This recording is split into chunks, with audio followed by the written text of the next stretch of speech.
Hey guys, tonight we are going to step away from the noise of the modern world and travel back to a time when communication happened one copper click at a time. We are heading to a lonely, rain-swept corner of Victorian England to experience the oddly soothing, repetitive existence of a remote telegraph operator.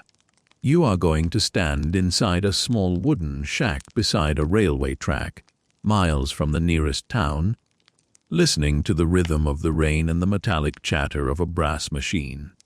You probably believe this job was full of high-stakes drama, spies, and urgent messages about wars or royal weddings. In reality, being a telegraph operator was mostly about staring at a wall, drinking tea that had gone cold, and waiting for hours just to tell a station master that a shipment of coal was 20 minutes late. It was a life of profound, beautiful boredom, before you get too comfortable, and possibly fall asleep halfway through. Tap like and subscribe, but only if you genuinely enjoy this odd mix of boredom and history. It keeps the channel alive and the stories just sleepy enough to help you drift off again next time. I would love to know where you are listening from tonight. Are you safe and dry inside while a storm rolls past your window? Or is it a quiet, starry night where you are? Let me know in the comments what time it is in your part of the world. Now, dim the lights, let the world outside grow quiet, and turn on a fan if you like that soft, steady hum in the background. Let your shoulders loosen and your breathing slow. This is your time to drift. No rush, no deadlines, no noise. Just you, a little warmth in the air, and the faint whisper of history waiting to unfold. So, settle in, and let's ease gently into tonight's journey together. You are walking along a path of crushed gray gravel. The stones shift and grind softly under the thick soles of your leather boots. It is early morning, though the sky suggests otherwise. A heavy blanket of clouds, the color of bruised slate, hangs low over the English countryside, obscuring the sun and casting the world in a dim, watery twilight. The air is cold and thick with moisture. It is not a biting frost that nips at your nose, but a deep, permeating dampness that seems to seep through the layers of your heavy wool coat. The rain has been falling for hours. It is not a violent storm, but a steady, relentless downpour that washes the color out of the landscape. To your left, the rolling hills are a blurred wash of dark greens and browns, disappearing into the mist. To your right, the iron rails of the train line stretch out into infinity, black and slick with water, reflecting the dull gray light of the sky. Above the tracks, the telegraph wires sway gently in the wind.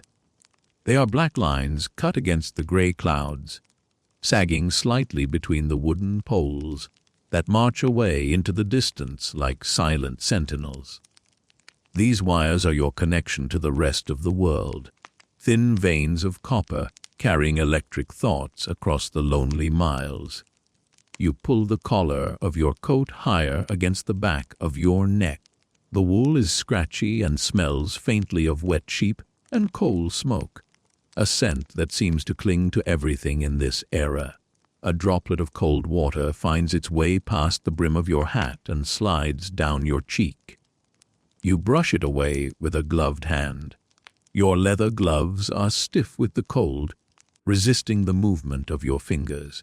You are tired. It is the kind of tiredness that settles into your bones, born not of heavy lifting, but of early rising and the monotonous rhythm of your days. Ahead of you stands the station.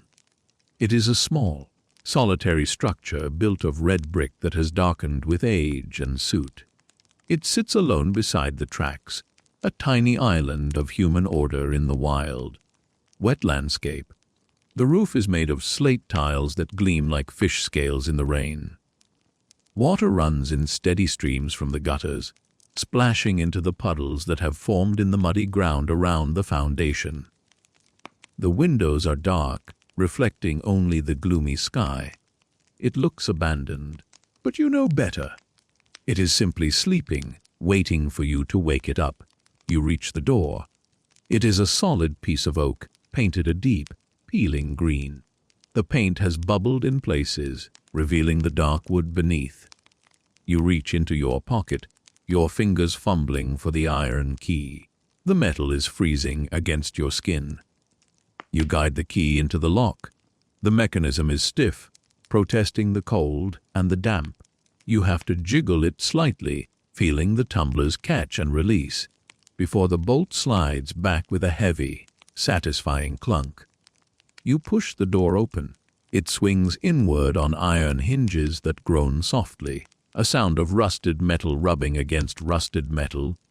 You step inside and close the door quickly behind you, shutting out the sound of the wind and the rain. The silence inside the station is sudden and heavy. It is a different kind of quiet than the outdoors.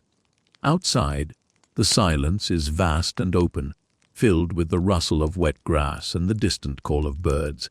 Inside, the silence is contained, enclosed by 4 walls. It smells of stale tobacco smoke, old paper, and the metallic tang of ink. There is also the lingering scent of the coal stove from the day before, a dry, dusty smell that catches in the back of your throat. The room is dim.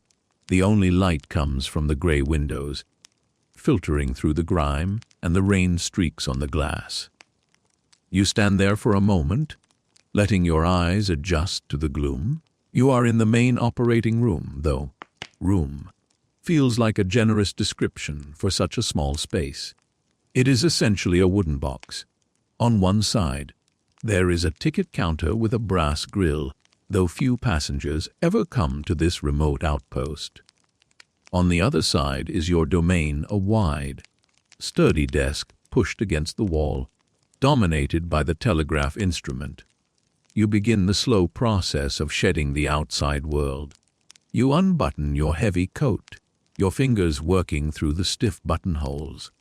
The coat feels twice as heavy now that it is soaked with rain.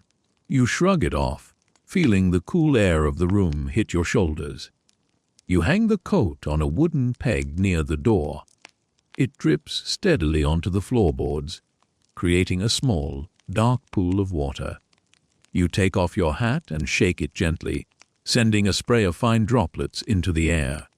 You place it on the shelf above the coat hooks. Next come the gloves, which you pull off finger by finger, flexing your hands to get the blood moving again. Your skin looks pale and cold in the dim light. You walk over to the stove in the corner of the room. It is a cast iron beast, squat and black, resting on a slab of stone. It is cold to the touch. You crouch down, your knees cracking softly in the quiet room. You open the small iron door of the stove. Inside, the ashes of yesterday's fire are gray and lifeless. You reach for the metal bucket of coal that sits beside the stove. The lumps of coal are black and shiny, glittering faintly in the low light. You use a small iron shovel to scoop them into the belly of the stove. The coal rattles against the iron grate. You take a bundle of kindling from a basket, dry sticks and twisted pieces of old newspaper. You arrange them carefully over the coal. You strike a match against the rough brick of the wall. The flame flares up, a sudden burst of yellow and blue light that illuminates the dust motes dancing in the air. The smell of sulfur briefly overpowers the smell of damp wool. You touch the flame to the paper. It curls and blackens, the fire spreading to the wood. You watch it for a moment, ensuring it catches, before closing the iron door. You adjust the vent to let the air feed the flames. Slowly, the stove begins to tick and creak as the metal expands with the rising heat. You stand up and brush the coal dust from your hands. You move to your desk. This is where you will spend the next 12 hours. The chair is a simple wooden structure with a high back and a hard seat. Over the years, the varnish on the seat has worn away, polished smooth by the trousers of the operators who came before you. You sit down. The wood is cold through your clothes. You pull the chair closer to the desk, the legs scraping softly against the floorboards. The desk is a landscape of organized clutter. There are stacks of paper forms, yellowing at the edges, weighed down by heavy brass paperweights. There are inkwells made of thick glass, filled with black and blue fluids. There are pens with steel nibs, resting in a wooden tray. And in the center, sitting on a wooden base, is the instrument, the telegraph key. It is a simple device, really. A lever of brass with a black knob, connected to wires that disappear through a hole in the wall. It looks silent and innocent, just a piece of machined metal. But you know that as soon as the batteries wake up, this piece of brass will become a chatterbox, speaking in a language of clicks and clacks that only you and your kind can understand. You lean back in your chair and look out the window. The rain is falling harder now. It streaks the glass, blurring the view of the tracks and the fields beyond. The world outside is a watercolor painting left out in the rain, all running dyes and soft edges. You are safe in here. You are dry. The fire in the stove is beginning to combat the damp chill, sending invisible waves of warmth into the room. You can hear the faint roar of the flames behind the iron door. You are alone, but you are also connected to everyone. It is a strange paradox. Historians still argue whether the telegraph brought people closer together or simply made them more aware of the distance between them. You can speak to a man in London instantly, yet you cannot see his face or hear his voice. You are intimate with his handwriting, or rather, his sending style, but strangers in every other sense. Some operators claim they can tell a sender's mood, even their gender, just by the rhythm of the clicks. You are not sure if you believe that, but you do know that every operator has a fist, a unique signature in the way they tap out the code. The room is settling around you. The dust is settling. The shadows are retreating slightly as the morning light struggles to penetrate the clouds. You check your pocket watch. It is a heavy silver piece attached to a chain that is looped through your waistcoat. You press the catch and the lid pops open. The white face of the watch stares back at you, the black numerals crisp and clear. It is almost time for the line to open. You take a deep breath. The air in the room is still cool, but it is losing that sharp, biting edge. You rub your hands together, creating friction and warmth. You need your fingers to be nimble. A stiff finger leads to mistakes, and mistakes on the wire are annoying at best and dangerous at worst. You reach out and touch the brass key. The metal is cool and smooth. It feels familiar, like an extension of your own hand. You look around the room again, taking in the details you see every day but rarely notice. The way the green paint on the walls stops halfway up, replaced by a cream color that has faded to a dirty beige. The map of the railway network pinned to the wall. The red lines looking like arteries stretching across the country. The calendar hanging by the door, the days marked off with bold crosses of black ink. Time passes slowly here, marked not by events but by the steady accumulation of crossed-out days. You listen to the rain. It drums against the slate roof, a chaotic rhythm that contrasts with the precise, ordered rhythm of the telegraph. The wind rattles the window pane in its frame. It is a lonely sound. You wonder what the people in the cities are doing right now. They are probably rushing through crowded streets, dodging omnibuses and shouting over the noise of the factories. Here, the loudest sound is the wind in the chimney. There is a certain peace in this isolation. You don't have to make polite conversation about the weather or politics. You don't have to mind your manners or worry about the cut of your coat. You are the master of this small, wooden kingdom, but there is also a heaviness to it.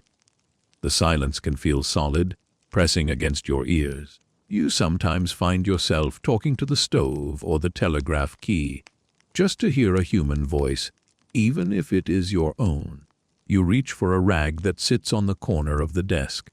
It is an old piece of flannel, stained with ink and oil. You begin to wipe down the mahogany surface of the desk. You move the papers, the inkwells, the pens. You wipe away the dust that has settled overnight. It is a ritual, a way of claiming the space for the day. You arrange everything in perfect alignment. The pens must be parallel to the edge of the desk. The inkwells must be centered. The stack of message forms must be square. Order is important. In a job defined by invisible signals and abstract codes, physical order is a way of anchoring yourself to reality. You pause to look at the telegraph instrument again. This specific model is a single-needle telegraph, or perhaps a newer sounder, depending on when the railway company decided to upgrade this particular line. Let's assume it is a sounder, the classic device that clicks. It sits on a wooden resonance box, designed to amplify the sound of the brass arm hitting the limiter bar. It is a beautiful piece of engineering, simple and robust. It has to be. It has to work in damp stations, freezing signal boxes, and sweltering offices. It is the heartbeat of the railway. You realize that your socks are slightly damp inside your boots. It is a mild discomfort, but one you will have to live with for the next few hours, until the stove gets hot enough to dry the air near the floor. You wiggle your toes. You think about the cup of tea you will make later. There is a small kettle that sits on top of the stove. The anticipation of that hot, sweet liquid is one of the highlights of your morning. The rain continues its assault on the roof. It sounds like 1,000 tiny fingers tapping for attention. You wonder if the track inspectors are out in this weather. They are the men who walk the lines, checking for loose bolts and cracked rails. Theirs is a harder life than yours. You have a roof and a fire. They have only their coats and their lanterns. You feel a sudden surge of gratitude for your wooden box. You lean forward and adjust the wick of the oil lamp that sits on your desk. You don't need it yet, but the gloom is persistent. The glass chimney of the lamp is slightly smoked near the top. You make a mental note to clean it later. That is another task to fill the empty hours. Cleaning lamps, sharpening pencils, mixing ink. The small maintenance tasks of a clerical life. You notice a spider web in the upper corner of the window frame. A small spider sits in the center, waiting. You feel a kinship with it. You are both waiters, sitting in your respective webs, waiting for vibrations from the outside world. The spider waits for a fly. You wait for a current of electricity. Both of you are tethered to your spots by invisible threads. The wind gusts, and a draft cuts through the room. It finds the gap under the door and sweeps across the floor, chilling your ankles. You wrap your arms around yourself for a moment. The station is drafty. It was built for utility, not comfort. The wooden boards of the walls have shrunk over time, leaving small gaps where the wind can whisper through. You have stuffed some of the worst gaps with old newspapers, but the wind always finds a way. You pick up a pencil. It is a simple wooden stick with a core of graphite. You check the point. It is dull. You open a small drawer in the desk and take out a penknife. You begin to sharpen the pencil, shaving away long curls of cedar wood. The smell of the fresh wood is sharp and clean. It cuts through the stale air of the room. You watch the shavings curl and fall onto the desk. You blow them away gently. You turn the pencil, carving a fine, sharp point. This pencil will record the movements of trains, the orders for goods, the small emergencies of the railway. You place the sharpened pencil next to the message pad. You are ready. The stage is set. The actor is in place. The audience is, well, the audience is a man in another station 30 miles away. who doesn't know you exist outside of your Morse code signature. You look up at the galvanic battery jars on the shelf high on the wall. They are glass jars filled with liquid and metal plates. They provide the power for your instrument. They are silent and still, but you know they are seething with chemical energy.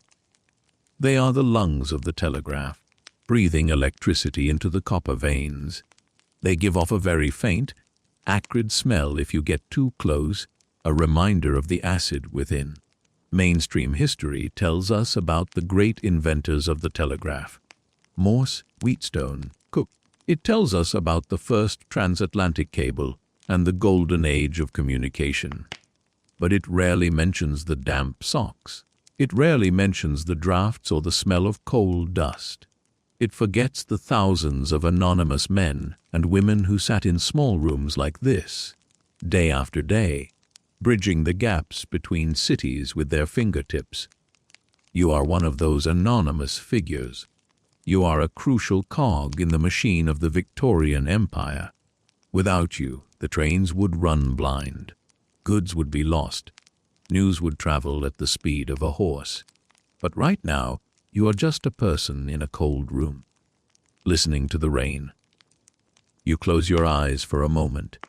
You listen to the sound of the station, the creak of the wood as the building settles, the hiss of the wind, the tick of the cooling metal in the stove, the drum of the rain.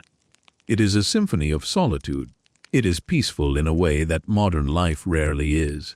There is no hum of traffic, no buzz of fluorescent lights, no constant ping of notifications. There is only the physical world and the waiting. You open your eyes. You sit up straight. You place your hand near the key, hovering, ready. The morning shift is about to begin. The silence is about to be broken. But for now, for this last stretching minute, the silence belongs to you. You reach into the shallow middle drawer of your desk, the wood swelling slightly from the dampness so that it requires a firm, polite tug to open. Inside lies your kit of maintenance tools, resting on a bed of green felt that has been eaten away in the corners by generations of silverfish. You bypass the spare nibs and the sticks of sealing wax to retrieve a small, velvet pouch. It is soft in your hand, worn bald in patches, like the coat of an old dog. This pouch contains the implements of your morning worship. If you were a priest, you would be cleaning a chalice. But you are a telegraph operator, so you are cleaning a clump of machined brass and mahogany that is arguably more temperamental than any deity. You lay out the tools on the desk with the precision of a surgeon preparing for an amputation. There is a small bottle of watchmaker's oil, a strip of fine emery cloth, a soft chamois leather, and a clean piece of unglazed paper. You lean in close to the instrument, your breath fogging briefly in the cool air before vanishing. The telegraph key, the sounder, sits there, silent and expectant. It is a deceptively simple thing to look at. It is essentially a seesaw. You push one end down, and the other end goes up, breaking and making an electrical circuit.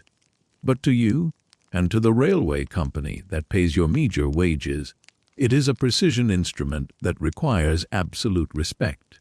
You pick up the chamois leather. It smells faintly of animal skin and oil. You begin to polish the brass lever.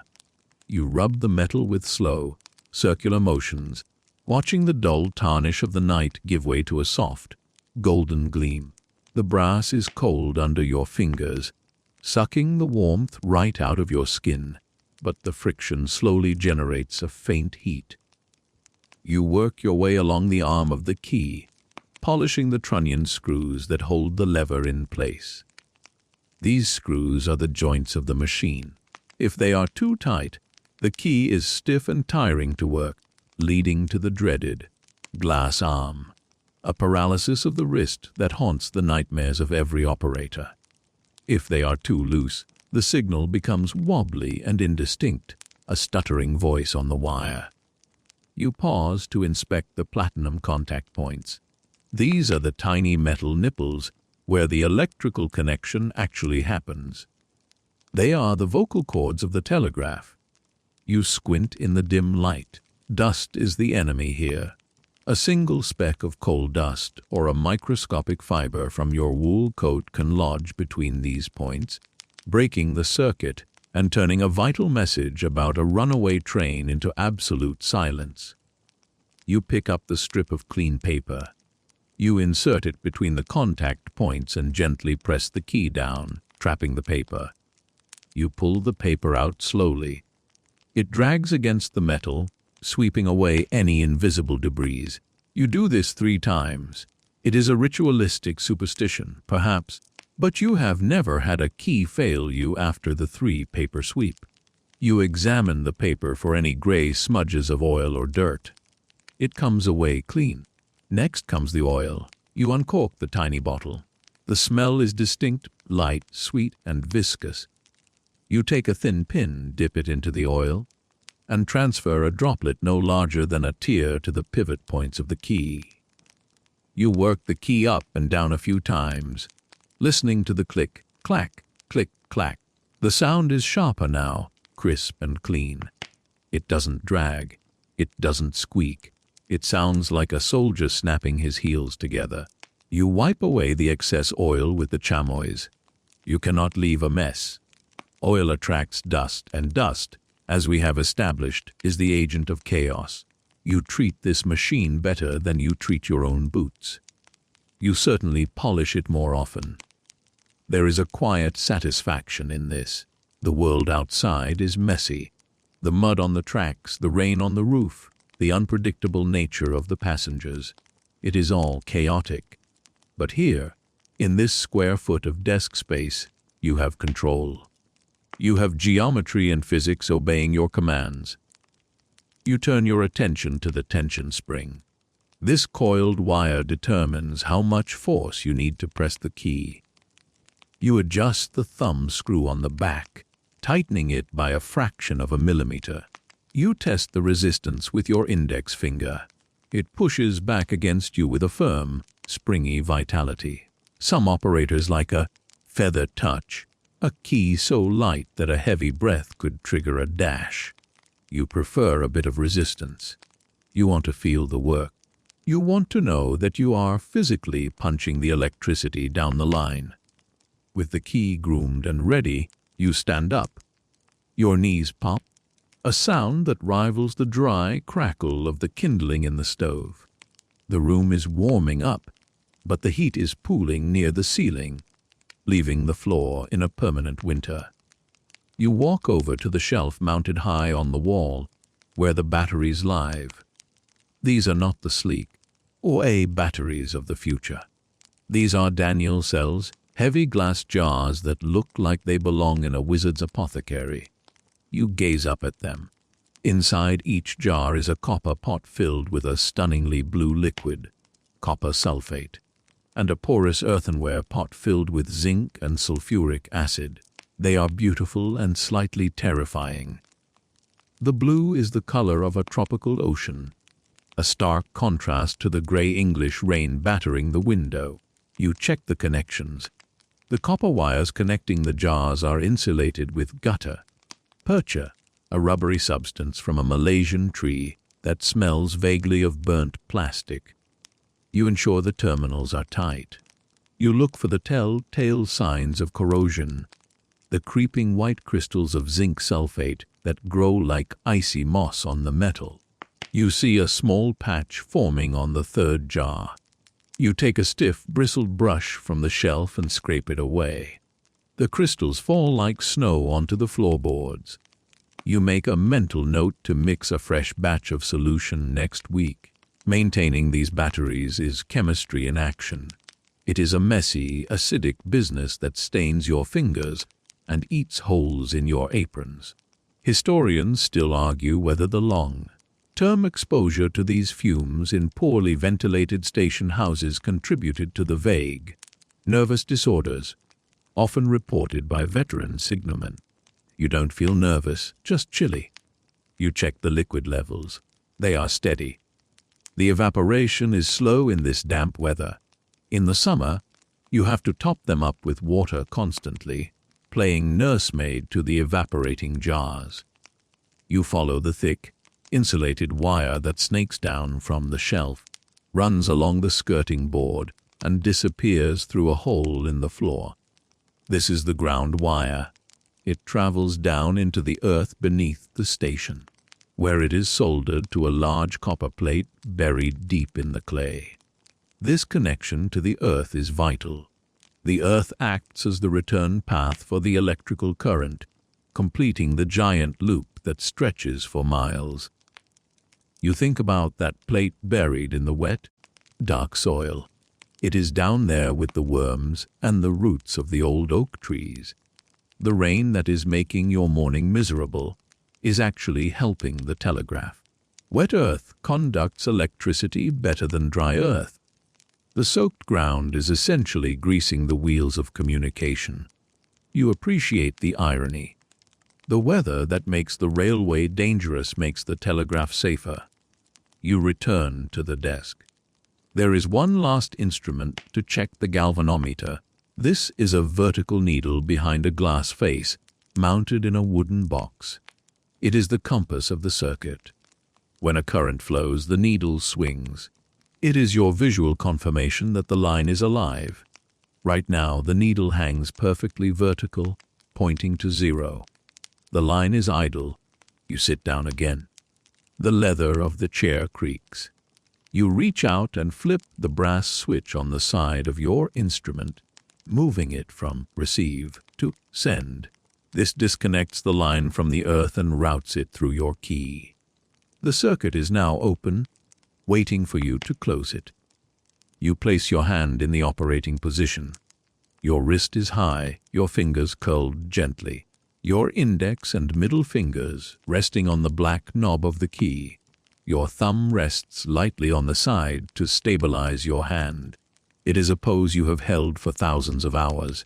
It is as natural to you as holding a fork. You tap the key once, just a quick, sharp tap. Click. The sounder snaps down and releases. The needle on the galvanometer twitches to the right and falls back. The movement is instantaneous. It is magic, really.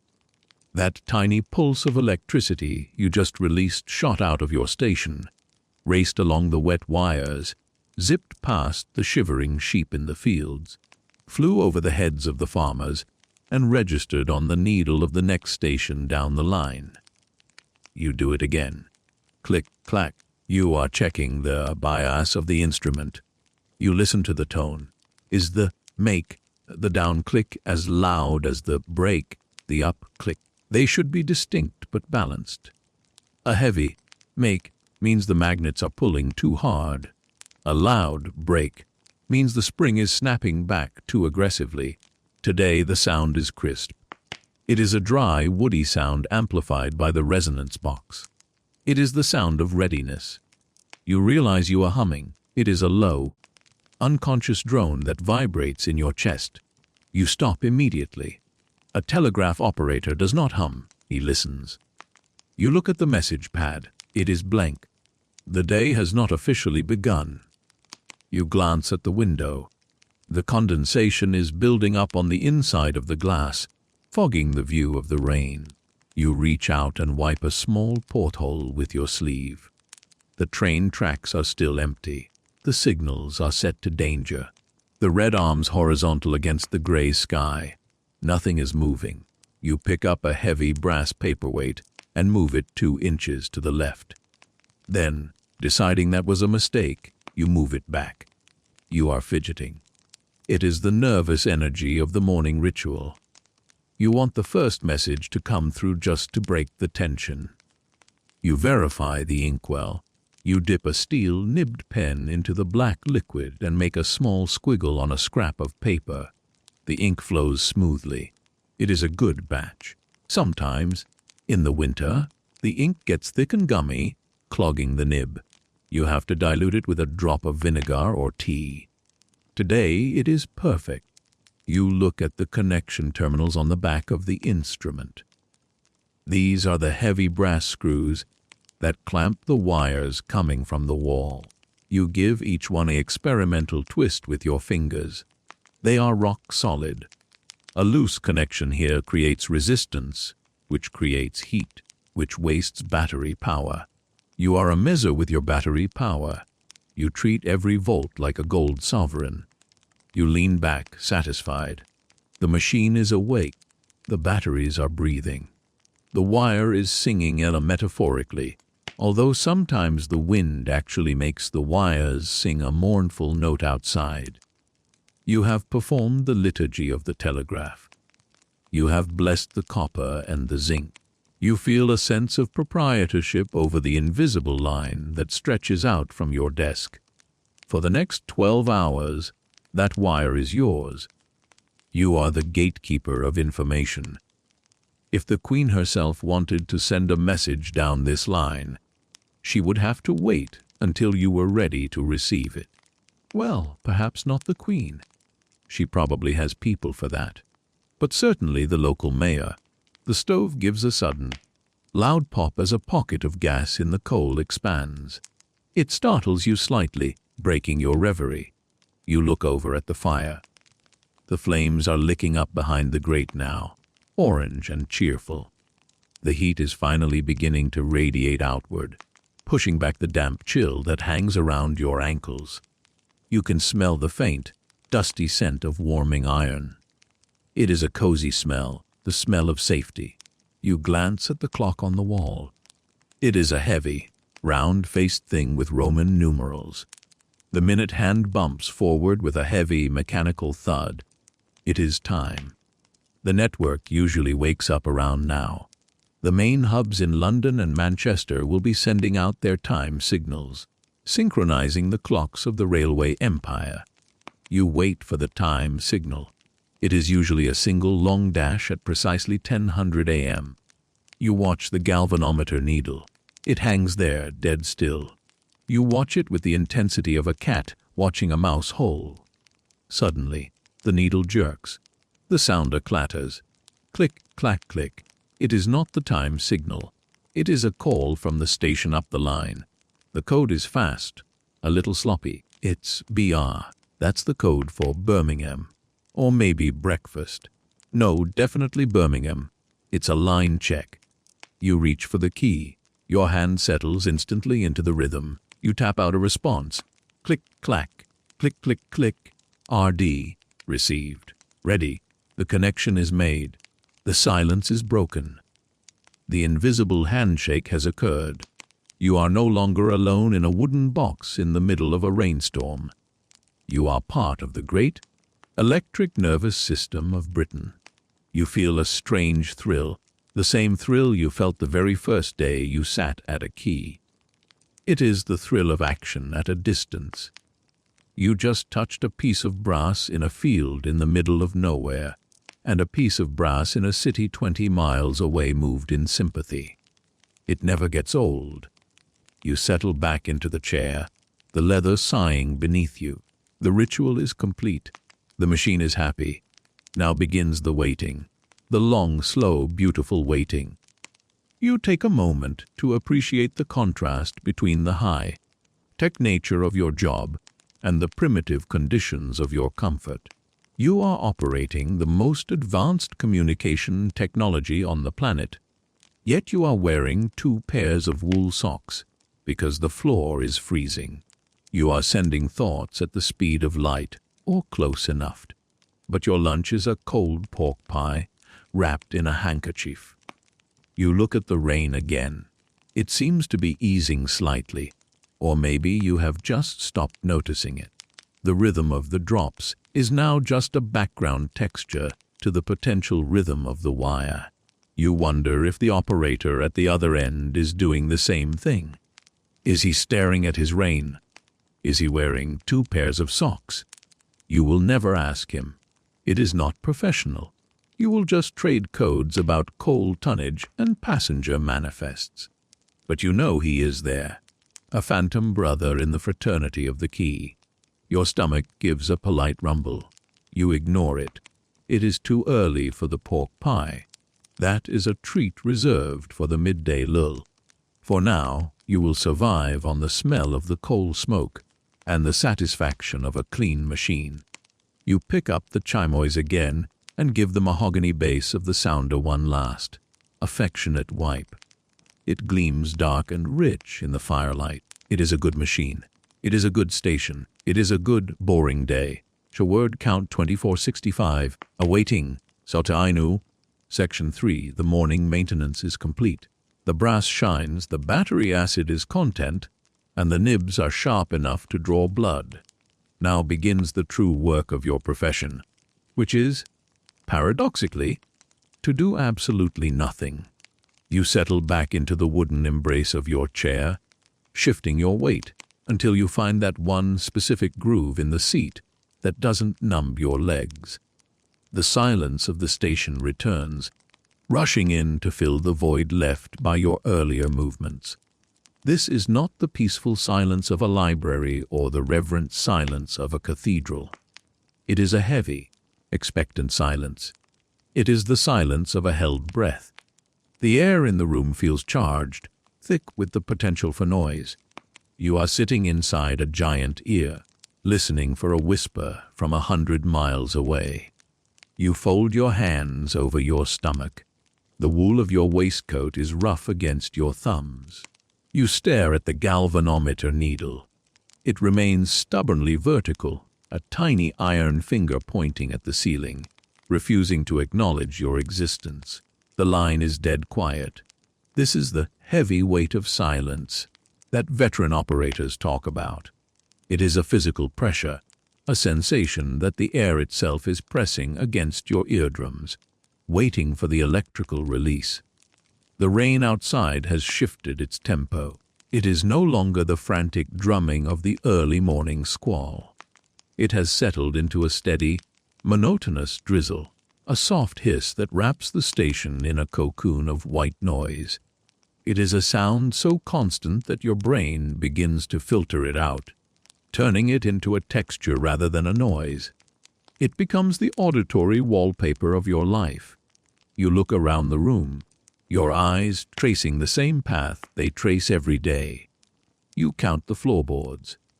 There are 24 visible boards between your desk and the door. The 7th one from the left has a knot in the wood that looks vaguely like the profile of Queen Victoria. You have spent hours staring at that knot, wondering if it is treasonous to step on it. You turn your gaze to the stove. The fire has caught properly now. The iron is no longer black and cold. It has a subtle, dull sheen of heat. You can hear the coal shifting inside, the soft crumbling of carbon as it surrenders to the flames. Every now and then, a small piece of shale pops with a sharp crack that sounds like a pistol shot in the quiet room. You watch the heat waves rising from the top of the stove, distorting the air, making the wall behind it ripple like water. The warmth is slowly winning the war against the draft. You can feel it reaching your knees, a gentle, invisible tide. You unbutton the top button of your jacket. It is a small concession to comfort. In this job, comfort is a resource you hoard carefully. You pick up the railway rulebook that sits on the corner of the desk. It is a thick volume bound in stiff canvas, the corners battered and soft like felt. You open it at random. Page 42. Regulations concerning the transportation of livestock. You read the paragraph about the proper spacing of sheep in a cattle car. You don't need to read it. You have memorized it. You know that sheep must not be overcrowded, lest they trample one another. You know that prize bulls require a dedicated handler, but you read the words anyway, letting the dry, bureaucratic language wash over you. It is a way to keep your mind idling, like an engine in neutral, ready to slip into gear the moment the needle moves.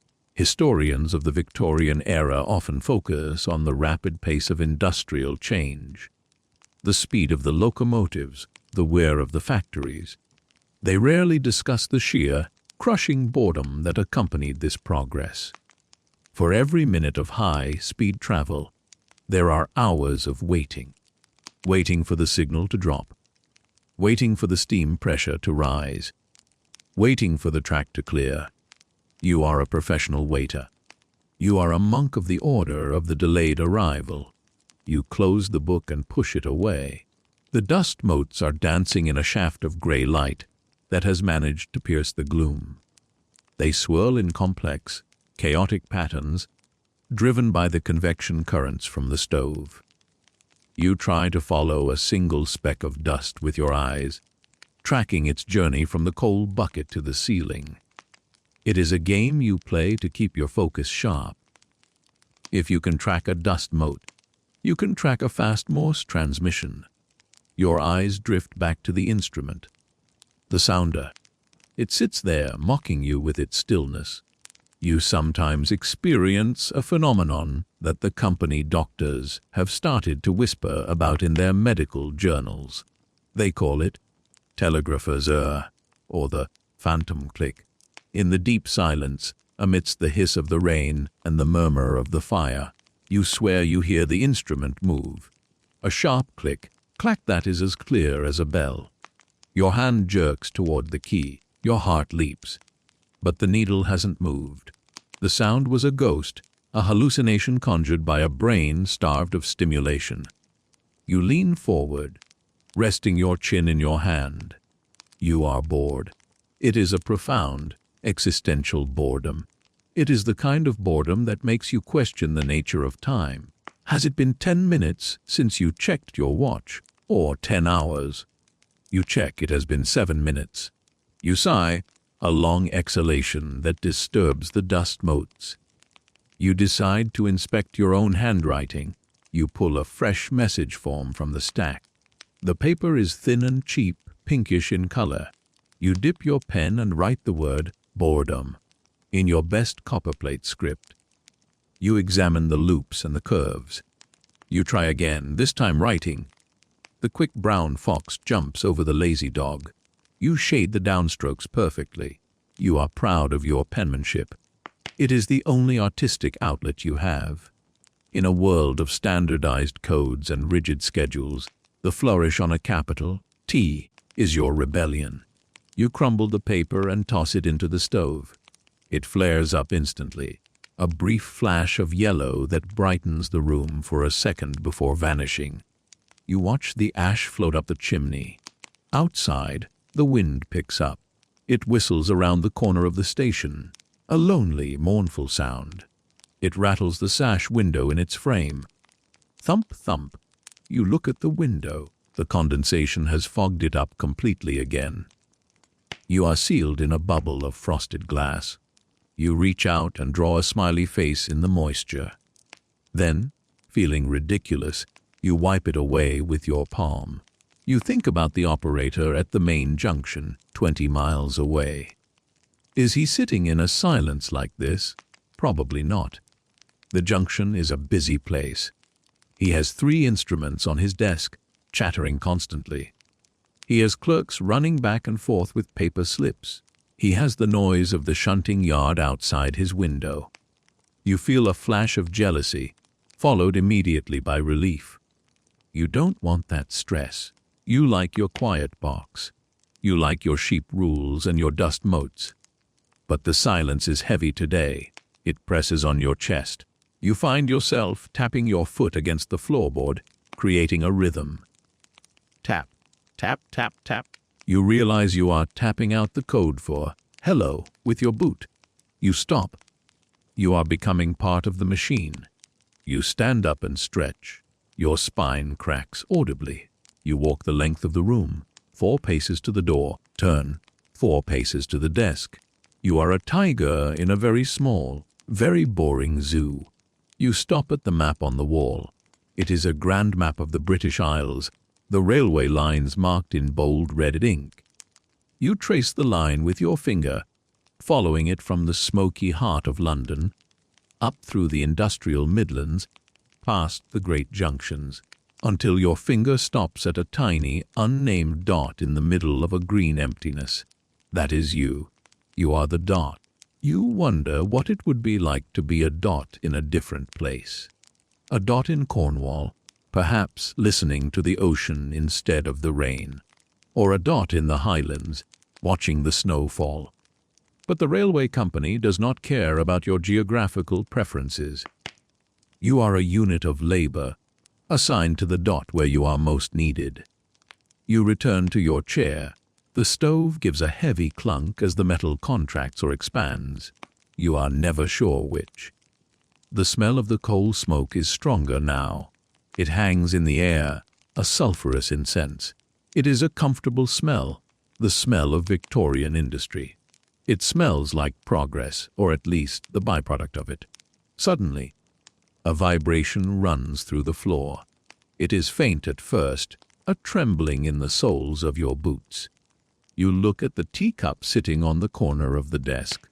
The surface of the cold tea begins to ripple.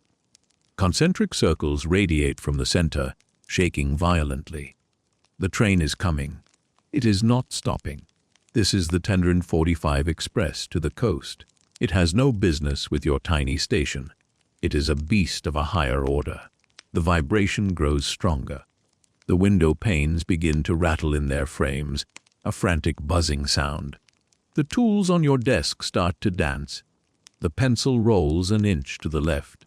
The silence of the room is shattered, not by sound, but by presence. And then the roar. It starts as a low growl and builds rapidly to a deafening crescendo. The station building shakes. You can feel the air pressure change as the massive displacement of air hits the walls. You look out the window, through the patch you wiped clear.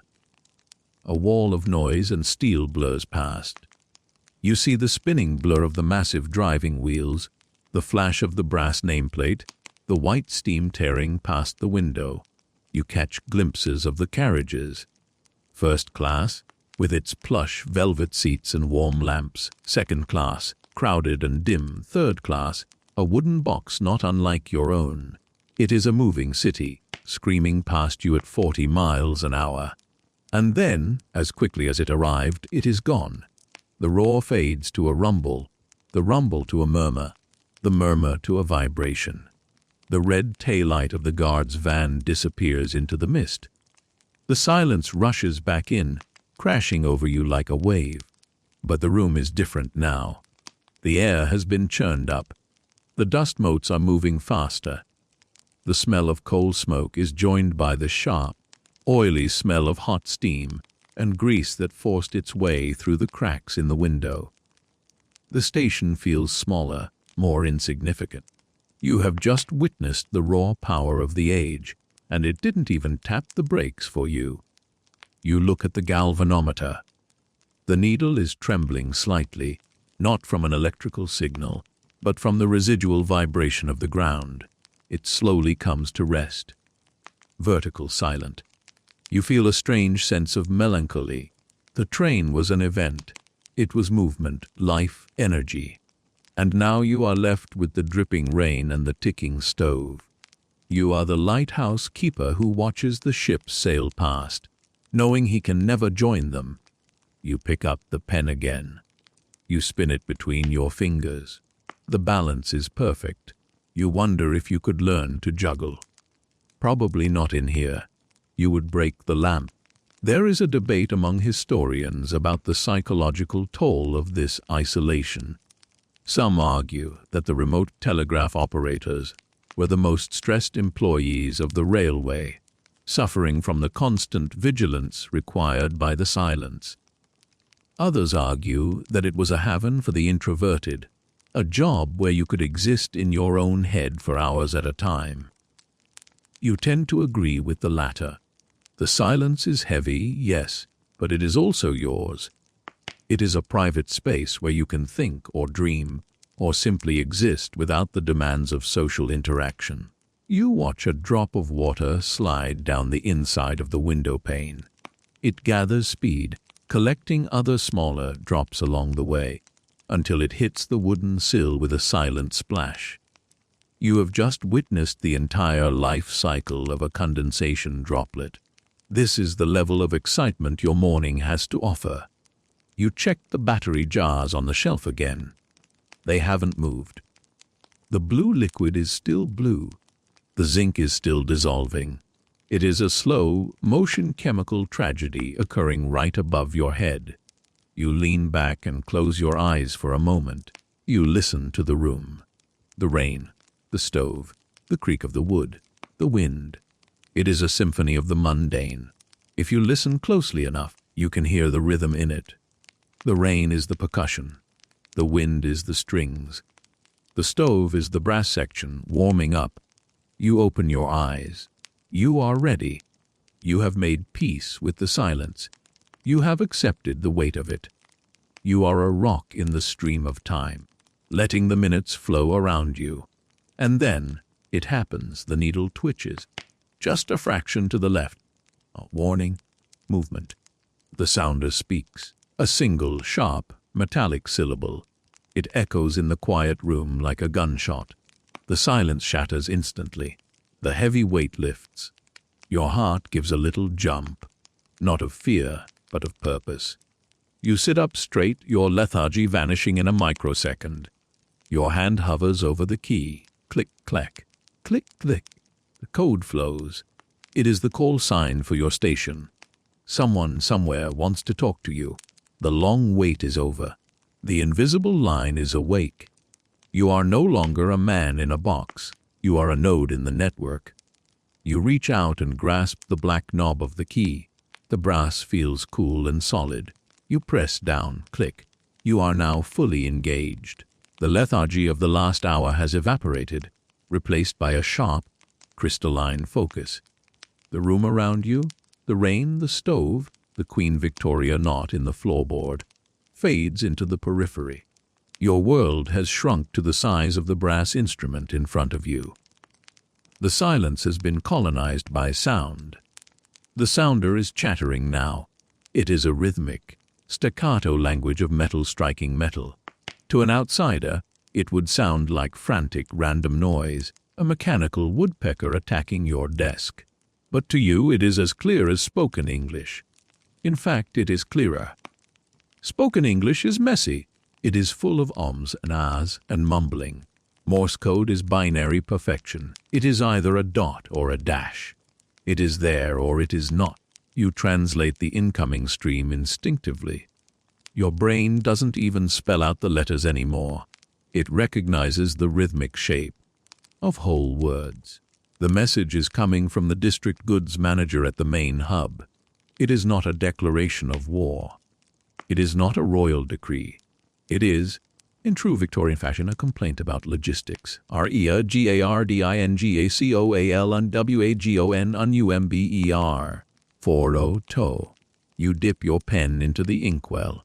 Your hand moves across the pink message pad, turning the clicks into flowing cursive loops.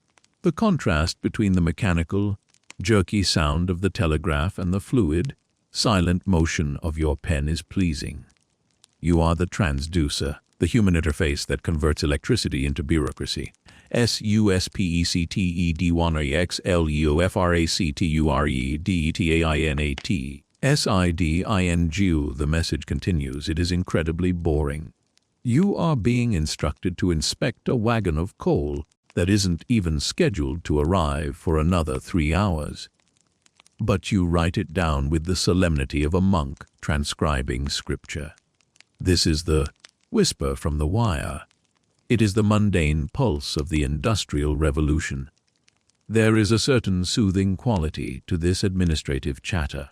It confirms that the system is working.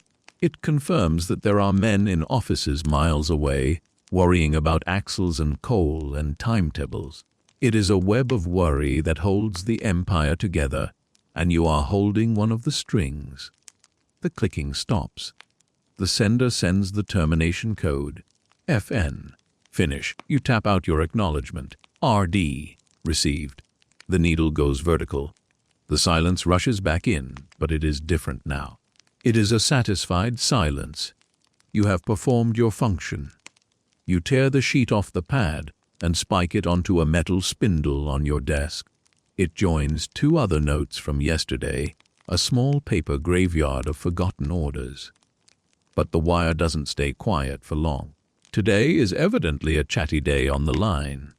A few minutes later, the sounder wakes up again. This time the rhythm is different. It's faster, lighter. The fist is familiar. It's the operator at the junction, a man you know only as HG, based on his sign-off. You have never met HG. You don't know if he has a mustache or if he is bald, but you know he has a tendency to rush his vowels and hang heavily on his dashes. He is sending a service message, unofficial chatter between operators. This is strictly forbidden by the company rulebook, page 12, paragraph 3. The wire is for the exclusive use of railway business. Idle conversation is punishable by a fine. But everyone does it. It is the Victorian equivalent of texting under the desk in class. OWEATHERU, FOURLEU, HG clicks out, RAIN, SINCE, DAWN, you smile. A small, conspiratorial smile. You check the door to make sure the station master isn't walking in. He never is. He's usually asleep in his office or down at the pub. You reach for the key, SAMEHERE. You reply, OSTATIONLEAKING, AGAIN, SEND. HG jokes. You chuckle softly. This invisible camaraderie is the lifeline that keeps you sane. You are two ghosts haunting the copper wires, complaining about the damp. It is a fringe aspect of history that rarely makes it into the textbooks. The social network of the 19th century, long before the internet. There were chat rooms. They were just very slow, very expensive, and owned by railway companies. The exchange is cut short by a priority signal coming down the main line. Time-sensitive. Marker HG signs off abruptly. You sit up. This could be it. The message that changes everything. DELAYOFFIIHTRAIN, or you deflate slightly. It's just the fish train, the 1100 from Grimsby. It carries fresh cod and haddock to the inland markets. It is technically a priority because fish, unlike coal, becomes an olfactory hazard. DELAYEDBYSIGNALEFAILUREEXPECT 40IN LATE. You write it down. Fish train, 40 late. You will have to inform the porter. Whenever he decides to show up, he will be disappointed. He likes to watch the fish train go by. He claims he can smell the ocean as it passes. You think he just smells the melting ice and dead fish, but you don't ruin it for him. You sit back. The stream of information is relentless in its triviality. You are processing the logistical hiccups of a nation. You are the drain through which the problems of the railway flow. You take a sip of your tea. It has gone lukewarm. You grimace but drink it anyway. The tannin shock wakes you up a bit. You look at the message pad. The ink is drying on the word fish. It glistens in the dull light. You wonder about the fish. Caught yesterday in the cold North Sea, packed in ice, loaded onto a train, delayed by a broken signal, tracked by a man in a wooden box. It is an epic journey for a dead cod. It connects the fisherman in his boat to the housewife in her kitchen. And you are the invisible link in the middle, ensuring that the fish arrives before it rots. There is a philosophical debate among industrial historians about the de-skilling of the workforce during this era. But as you manipulate the key, translating thought into electricity and back again, you don't feel skilled. You feel like a wizard. You are speaking a secret language. You are manipulating elemental forces. The sounder clicks again. This time it's a through message, one that isn't for you, but is passing through your loop on the way to somewhere else. You don't have to write it down, but you listen anyway. You can't help it. You are an eavesdropper by trade. It's a personal telegram, someone paying by the word to send a message across the country. ARIVING TUESDAWMOTHERWEL. You feel a pang of voyeuristic guilt followed by a wave of tenderness. Somewhere a son or daughter is rushing home. Somewhere a mother is recovering. And the news is flying through your room, through your wires, vibrating the air around you before shooting off down the track. You are a conduit for human emotion, stripped down to its most expensive, concise essence. The rain outside is easing off. The sky is lifting, shifting from charcoal gray to a lighter, pearlescent gray. The light in the room changes, brightening the corners. You can see the dust on top of the filing cabinet now. You really should clean that. But not now. The wire is busy. Another message comes in. Is general notice. These are broadcast to all stations ADUDATCHFORDSTRAYACATTLE UNEARMILEPOST. 8. You roll your eyes. Cows on the line again. It is the eternal struggle of the railway, the unstoppable force of the steam engine versus the immovable object of a confused bovine. You make a note. Milepost 88 is in your sector. You will have to keep an eye out the window. If you see a cow, you are supposed to, well, the rule book says signal danger, but usually you just go out and wave your arms and shout until it moves. You are struck by the contrast between the technology and the reality. You are using electromagnetism to warn people about cows. It is a very Victorian juxtaposition. The future and the pasture colliding. You look at your hand resting on the desk. Your fingers are stained with ink. You have a callus on the tip of your index finger from the key. It is the mark of your trade. A blacksmith has burns. A carpenter has splinters. A telegraph operator has an ink stain and a callus. The rhythm continues. Messages about lost luggage. Messages about extra carriages needed for a local fair. Messages about the station master's hat being found in the break room. Oh, that one was probably a joke from HG. You fall into a trance. The telegrapher's trance. Your conscious mind drifts away, leaving your hands and your ears to do the work. You are an automaton. You are part of the circuit. You are not thinking about the words. You are simply processing the code. Click, click. Dip pen, right? Click, clack. It is a hypnotic state. It is oddly relaxing. There is no decision-making involved, no ambiguity. The code is absolute. In a life filled with uncertainties, will the rent go up? Will the rain ever stop? Will you ever meet a nice girl? The telegraph is a source of pure, unadulterated certainty. You watch the needle dance. It is a frantic, jerky dance, like a marionette on a string. It is the only thing in the room that has any energy. Everything else, the stove, the desk, the map, you is still. The needle is the focal point of the universe. You imagine the wires outside, humming in the wind. Miles and miles of them, draped over the hills like spider webs. They are carrying the thoughts of a nation. And here you sit, in your drafty box, catching those thoughts, writing them down on pink paper, and spiking them onto a metal stick. You are the keeper of the secrets. You are the guardian of the fish train. You are the protector of the cows.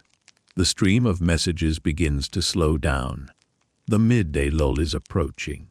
The clerks in the cities are going for their lunches. The wires are cooling down. The silence is creeping back in from the edges of the room. You finish the last message. It is a correction to the earlier message about the coal wagon. It turns out it wasn't an axle fracture. It was just a really squeaky wheel. You cross out the previous entry and write, squeaky wheel. Next to it, you put down the pen. You rub your eyes. They feel gritty. You have been staring at the needle for an hour. The sounder gives one last, lazy click, as if settling down for a nap. Then silence. You take a deep breath. You can hear the rain again. It is much lighter now, just a gentle patter. The stove is ticking contentedly. The world has returned to its analog state. You look at the stack of messages on the spindle. That is your morning's work. A list of minor delays, agricultural mishaps, and weather complaints. It is not the stuff of epic poetry, but it is the stuff of life. You feel a strange sense of accomplishment.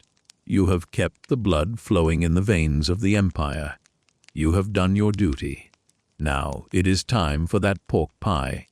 The midday lull has settled over the station like a heavy wool blanket. The frantic chatter of the fish train and the coal wagons has faded into the ether, leaving the sounder silent and the galvanometer needle hanging vertically, perfectly still. You have eaten your pork pie, brushing the crumbs from your waistcoat with a methodical sweep of your hand. And now you are left with the afternoon stretching out before you. It is a vast, grey expanse of time that needs to be filled not with frantic activity, but with the slow, deliberate maintenance of the invisible line. You turn your attention to the high shelf that runs along the back wall of the operating room. This is the power plant of your small world. While the steam engines outside run on coal and fire, your instrument runs on chemistry. It runs on the silent, corrosive battle between metals and acids taking place inside a row of glass jars. It is time to inspect the batteries. You stand up, your chair scraping loudly against the floorboards in the quiet room. You walk over to the corner where the stepladder is kept. It is a sturdy, A-frame contraption made of pine, splattered with decades of whitewash and oil. You drag it across the floor, setting it up beneath the battery shelf. You test its stability with a firm shake. It wobbles slightly on the uneven floorboards, a familiar quirk. So you wedge a folded piece of old newspaper under the left rear leg. Now it is solid. You climb the steps. The air is warmer up here, near the ceiling. The heat from the stove rises and pools in the upper corners of the room, creating a microclimate that is distinctly stuffier than the floor level. You are entering the tropical zone of the station. As your head rises above the level of the shelf, you are greeted by the smell. It is a sharp, metallic tang, a scent that prickles the inside of your nose. It smells like a wet penny, but amplified. It is the smell of galvanism. Before you sits the battery bank. There are 12 jars in total, arranged in a neat row. These are Daniel cells, the workhorses of the Telegraph network. They are not the sealed, polite batteries of the future that you can slip into a pocket. These are open, topped chemistry experiments. Each jar is a heavy glass vessel, about the size of a large pickle jar, filled with liquids that look deceptively like beverages you should definitely not drink. You lean in to inspect the first jar. The construction is a marvel of Victorian ingenuity, a balance of physics and plumbing. Inside the glass jar stands a cylinder of copper, and inside that, a porous earthenware pot. Inside the porous pot is a rod of zinc. The outer jar is filled with a solution of copper sulfate, while the inner pot holds dilute sulfuric acid, or sometimes just zinc sulfate. The most striking thing about them is the color.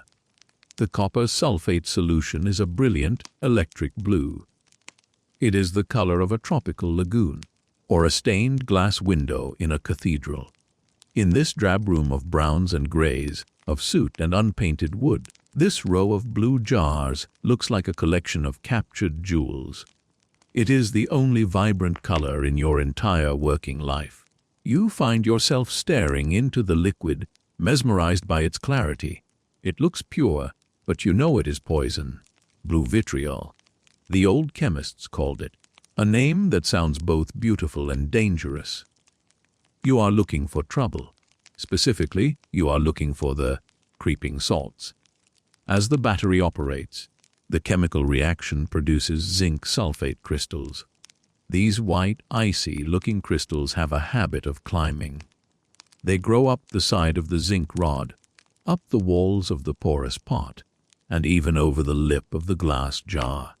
If left unchecked, they will creep right over the edge and down the outside of the jar, siphoning off the liquid and creating a messy, conductive bridge that can short out the cell.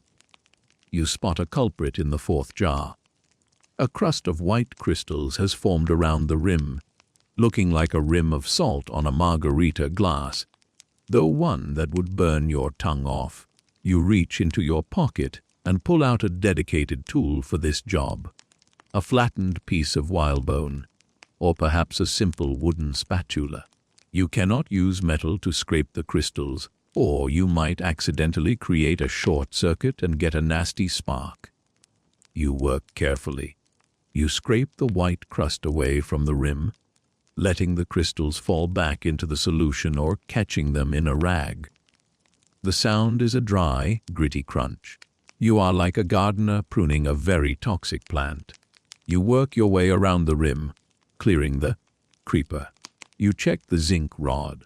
It is slowly being eaten away by the acid. That is the sacrifice the battery makes.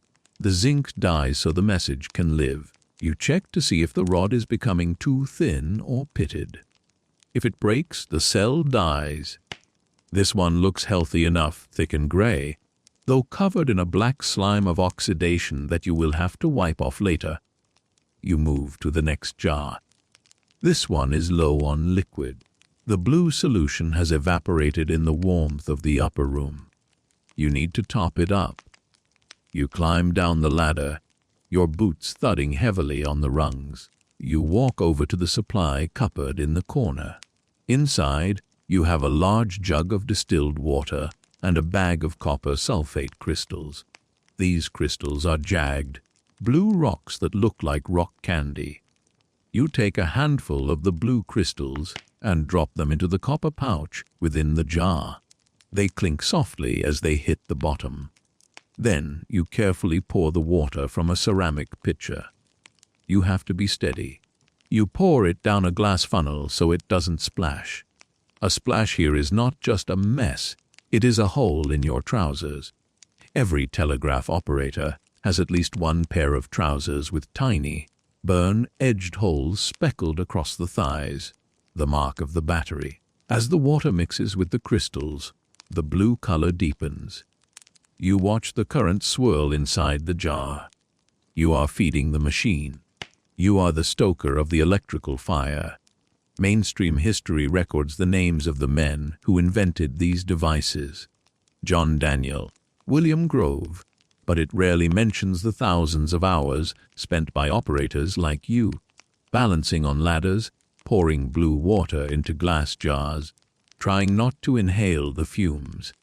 There is a constant, low-level debate among the railway medical officers about the safety of these fumes.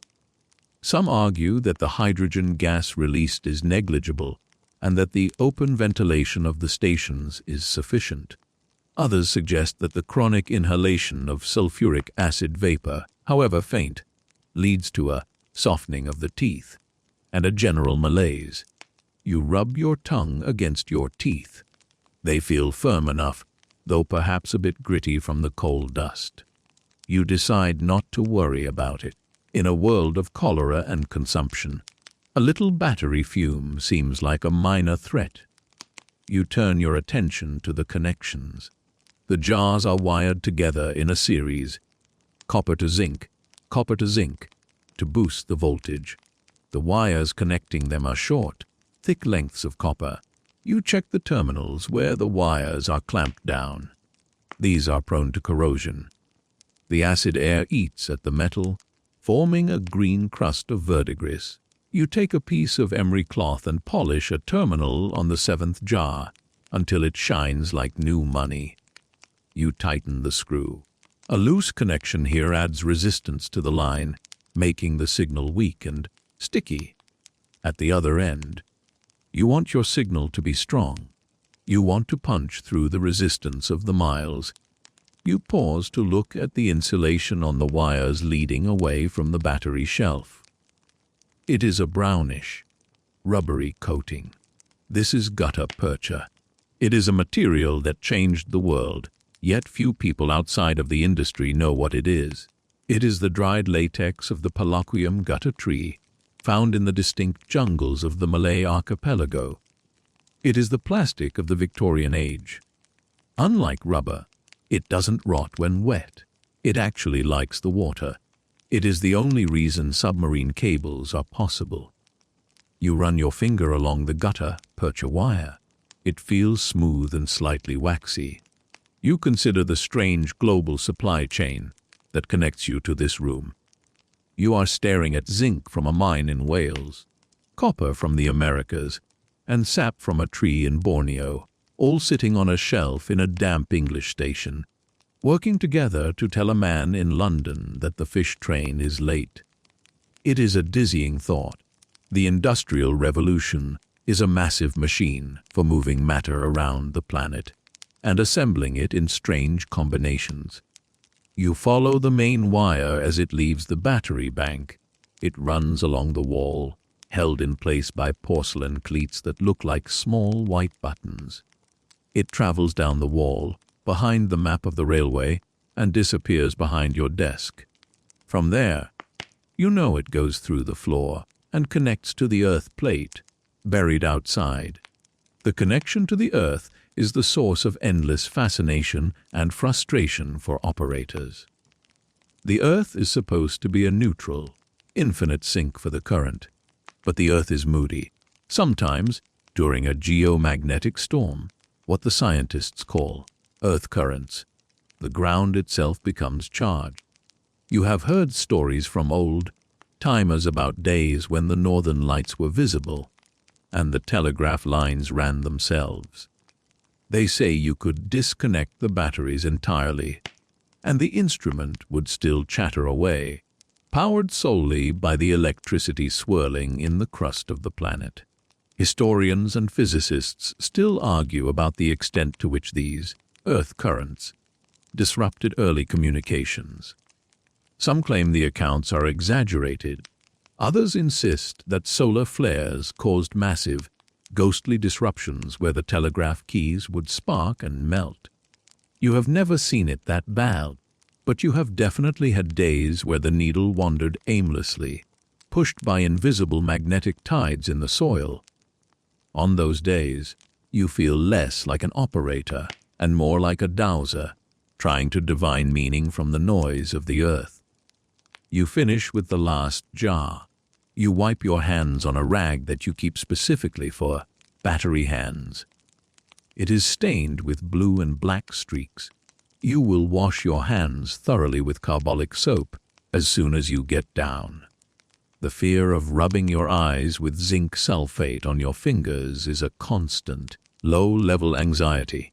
Blindness is not a career-enhancing move for a telegrapher. You climb down the ladder. The floor feels solid and reassuring after the slight wobble of the steps. You fold the ladder and slide it back into its corner. You take the water jug and the crystals back to the cupboard. You close the door with a solid thud. The room feels different now. You have tended to the beast. You have groomed the power source. There is a satisfaction in it, similar to banking the fire or winding the clock.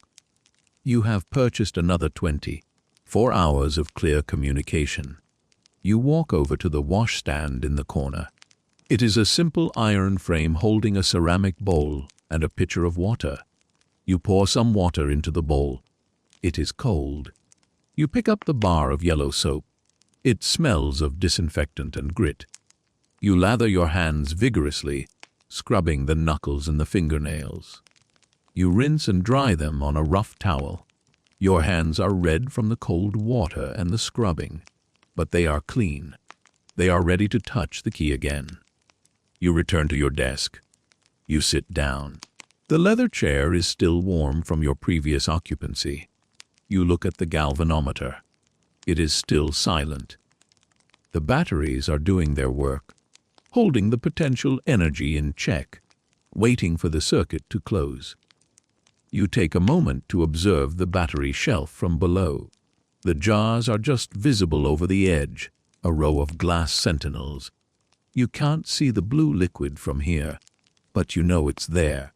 You can imagine the ions swimming back and forth, the zinc dissolving, the copper depositing. It is a silent, violent dance happening just above your head. You check the time. The afternoon is wearing on. The light in the room is beginning to shift. The gray of the morning has deepened into a darker, heavier slate. The shadows in the corners are lengthening. The fire in the stove has burned down to a bed of glowing coals. You will need to build it up again soon. You pick up the rule book again. You flip to the section on battery management. It advises you to skim the solution weekly and amalgamate the zincs with mercury. Amalgamation is a messy process involving rubbing liquid mercury onto the zinc rods to protect them. You hate doing it. The mercury chases itself around the plate in little silver balls, impossible to catch. It is another poison to add to your collection.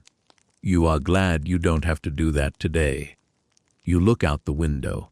The rain has almost stopped. The world outside is dripping. The trees are heavy with water. The rails gleam with a dull, iron light. You can see a blackbird hopping along the platform, looking for worms brought up by the rain. It stops and looks at the window, cocking its head. You wonder if it can hear the sounder when it clicks. Does it think there is a giant, mechanical bird trapped inside the wooden box? You feel a sudden wave of drowsiness. The lunch, the warmth of the stove, the repetitive nature of the work, it all conspires to make your eyelids heavy. This is the danger zone, the lull before the evening rush. It would be so easy to just rest your head on the desk, just for a moment. But you cannot. You are the sentinel. You are the ear of the railway. To keep yourself awake, you decide to perform a test. You switch your instrument to send. You tap out a quick sequence of dots, just to hear the sound. Click, click, click, click. The sound is sharp and strong. The fresh water and the clean terminals have done their job. The instrument sounds healthier, more vigorous. It is a small victory, but in a day of small things it matters. You switch back to receive. The silence returns, but it feels different now. It is a powered silence. It is a silence that is humming with potential. You can feel the 12 volts of pressure sitting in the wire, waiting for a path to the earth. You wonder about the future of this technology. You have heard rumors of new machines that can print messages on paper tape, eliminating the need to listen to the clicks. They call it the Whetstone Automatic. You wonder if it will replace you. Will there come a day when this room is empty? Just a machine talking to another machine, with no human to wipe the dust or feed the batteries. It is a melancholy thought. You like your job. You like the blue jars and the brass key. You like the solitude. You like being the wizard in the tower, even if the tower is a damp shed and the magic is just chemistry. You shake off the thought. The machines are not here yet. For now, the railway needs you. It needs your ear and your hand. It needs you to scrape the salts and pour the water. You lean back and watch the stove. You need to add more coal. The room is cooling down again. You can feel the draft creeping around your ankles. It is a constant battle against entropy. The fire wants to go out. The batteries want to die. The wire wants to break. The dust wants to settle.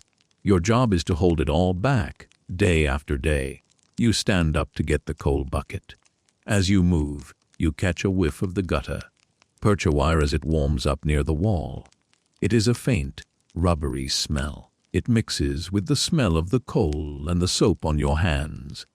It is the perfume of the telegraph office. You open the stove door. The glow is dim red. You shovel in fresh coal. The black lumps smother the red glow, plunging the interior into darkness for a moment before the heat begins to lick at the edges of the new fuel. You close the door and adjust the damper. You sit back down. You are ready for the afternoon. You are ready for the evening. You are ready for whatever the wire decides to throw at you. You are the master of the batteries. The transition from afternoon to evening in a remote railway station is not a sudden event. It is a slow, deliberate subtraction of light. The heavy slate gray of the rain-soaked sky outside gradually deepens, turning to the color of wet charcoal, then to a bruised purple, and finally to a solid, impenetrable black. Inside the room, the shadows, which had been hiding under the desk and behind the stove during the day, begin to stretch and grow.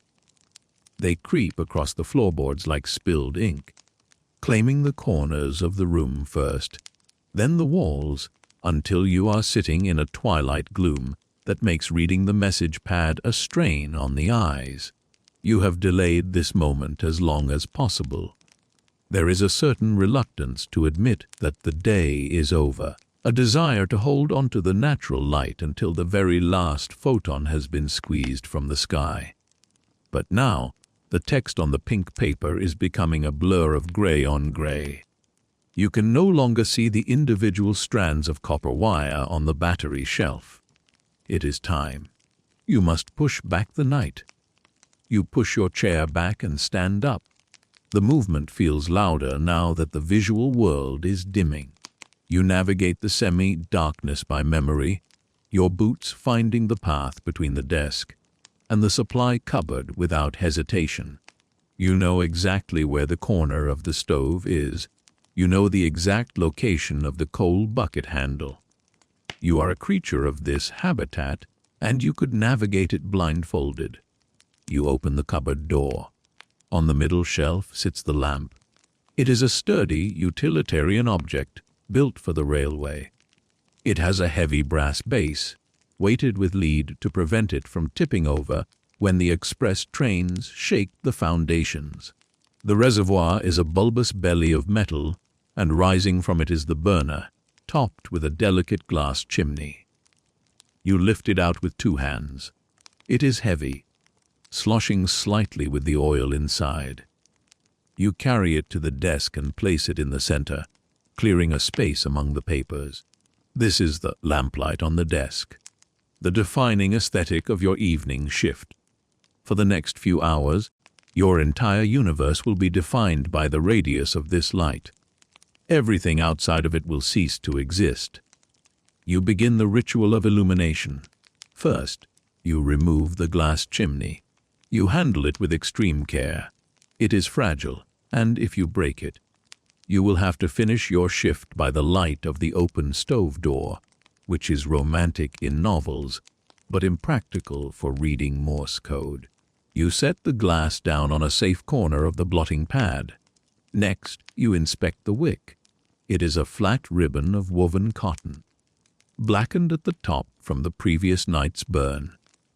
You turn the brass adjustment wheel on the side of the burner. The wick rises up from its metal sheath like a dark tongue. You take a small pair of scissors from your maintenance drawer, the wick trimmers. These are specialized scissors with a small box on top of the blades to catch the charred clippings. You carefully trim the top of the wick. You are aiming for a slight curve, a convex shape that produces a broad, even flame without smoking. If you cut it too flat, the corners will flare and soot up the glass. If you cut it jagged, the flame will sputter. It is an art form, this barbering of the cotton. You brush the charred remnants into the coal bucket. You turn the wheel again, lowering the wick until it is barely visible. You do not want to light a high wick. The sudden heat could crack the cold glass of the chimney. You reach for the box of matches. These are lucifers, friction matches that smell strongly of sulfur and brimstone. You take one out, a splinter of wood tipped with a red chemical bulb. You strike it against the rough strip of sandpaper on the side of the box.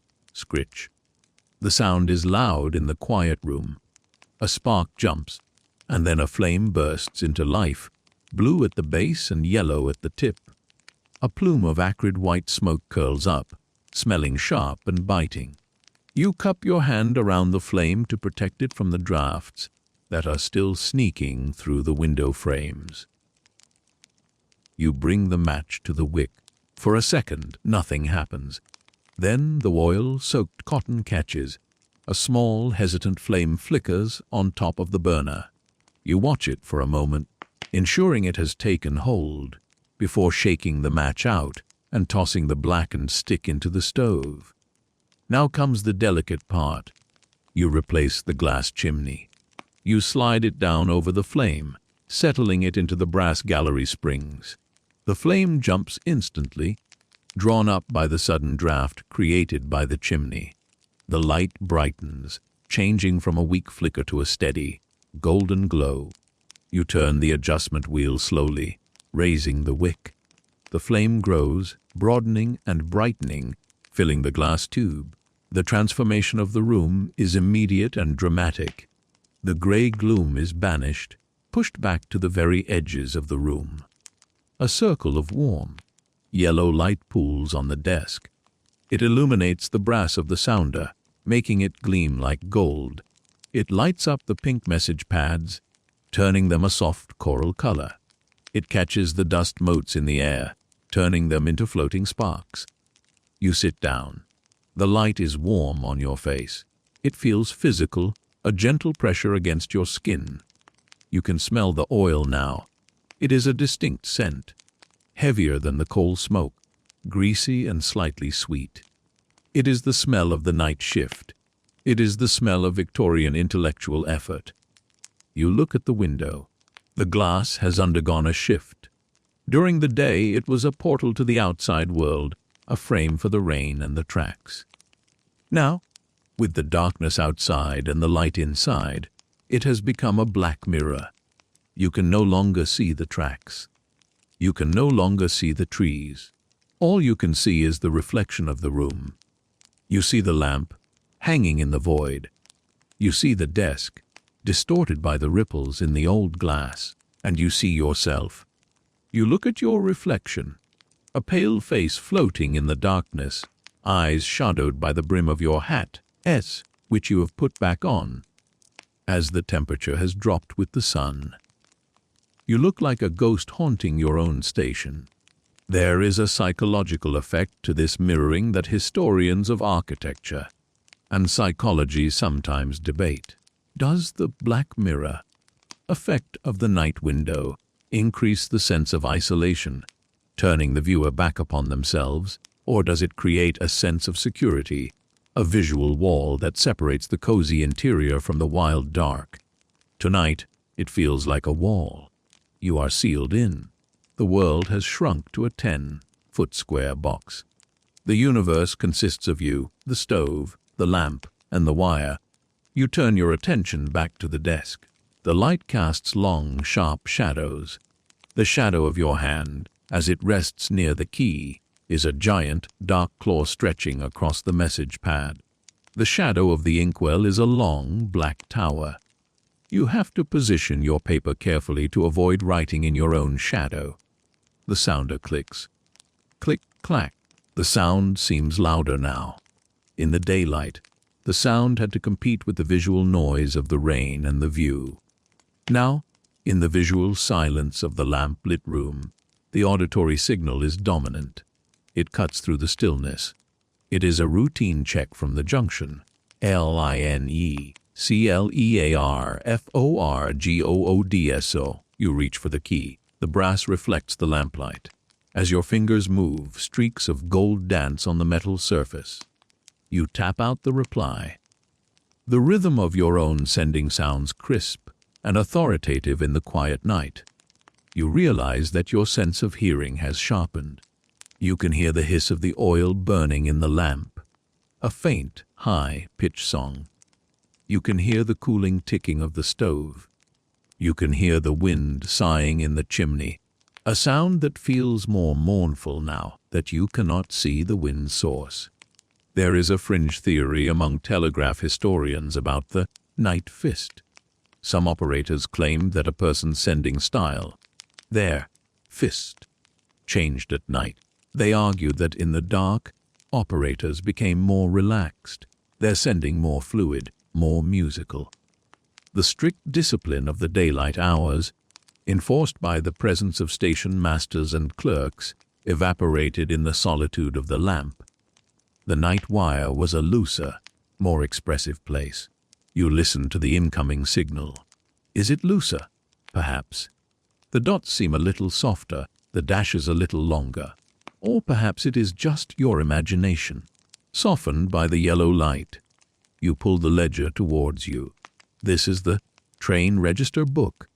A large volume where every movement on the line must be recorded. You have to enter the times of the signals you just exchanged. The paper is thick and creamy. The lines are ruled in faint blue. You dip your pen. The wet ink glistens jet black in the lamplight before soaking into the fibers. You write the time, 6:14 p.m. You write the code. Line clear. You are the chronicler of the dark hours. While the rest of the world goes home to their families, to their dinners, to their warm beds, you are here, writing down the passage of coal and timber. You feel a draft on the back of your neck. The cold is intensifying. The window glass acts as a heat sink, sucking the warmth out of the room. You stand up and walk to the stove. You open the door. The red glow of the coals is darker now, competing with the brighter light of the lamp. You throw in 3 large lumps. You watch them settle into the bed of fire. You hold your hands out to the opening, capturing the radiant heat. Your palms glow orange.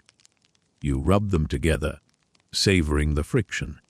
You walk back to the desk, but you stop at the window. You cup your hands around your eyes and press your face against the cold glass, trying to break the reflection and see out. For a moment you see nothing. Then your eyes adjust. You can make out the faint, steel glint of the wet rails, illuminated by the spill of light from your own window. They fade into nothingness just a few yards away. Beyond that, there is only the void. You wonder if there are people out there. Maybe a farmer walking home late, a poacher checking his snares. If they looked up, they would see your window, a solitary square of yellow light floating in the sea of darkness. You are a lighthouse for the landbound. You wonder what they think of you. Do they know you are guarding the invisible river of electricity? Or do they just see a man in a box? You sit down again. The lamp is burning steadily now. The oil level in the glass reservoir has dropped imperceptibly. You will have to watch it. If it gets too low, the wick will burn dry and the cotton will consume itself. You are tethered to the lamp, just as you are tethered to the wire. You pick up a book you brought with you from home. It is a cheap, penny-dreadful novel printed on rough pulp paper. The Mystery of the Hansom Cab. You try to read. The print is small and dense. You have to hold the book directly under the lamp. The light creates a harsh contrast, bleaching the page white and making the text stark.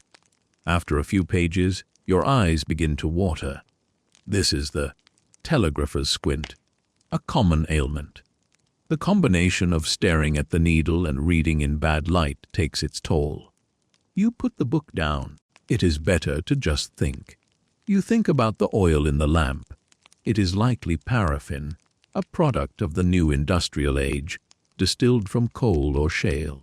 But in the early days, they used colza oil, pressed from rape seeds. It was thick and yellow and smelled like cooking cabbage. The old-timers still complain about the switch. They say colza gave a softer light, a kindlier light. They say paraffin is too harsh, too white.